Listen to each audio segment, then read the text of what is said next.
اللہ کے در کا سوالی۔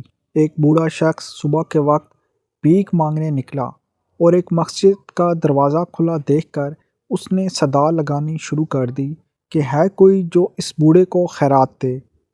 ایک شخص نے اسے دیکھا تو کہا، اے احمد، یہاں کوئی نہیں رہتا جو تجھے خیرات دے۔ اس بوڑھے شخص نے دریافت کیا کہ یہ کس کا گھر ہے؟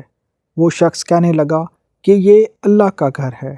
یہ سن کر اس بوڑھے پر جدانی کیفیت طاری ہو گئی اور وہ کہنے لگا کہ اگر یہ اللہ کا گھر ہے تو اسے چھوڑ کر آگے جانا بے وقوفی ہے، اور یہاں سے خالی ہاتھ لوٹنا اس سے بھی بڑی بے وقوفی ہے۔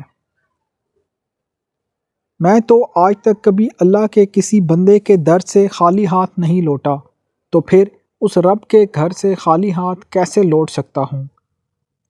میں تو اس وقت تک صدا لگاتا رہوں گا جب تک میرا دامن مرادوں سے بھر نہیں جاتا۔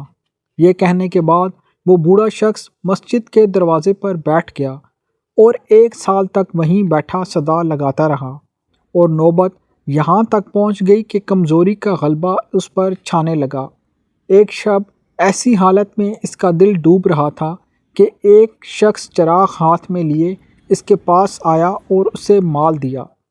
ابھی اس بوڑھے میں زندگی کے کچھ رمق باقی تھی، اور اس نے خوش ہو کر کہا کہ جس نے بھی سخی کا دروازہ کھٹکھٹایا وہ کبھی مایوس نہیں ہوا۔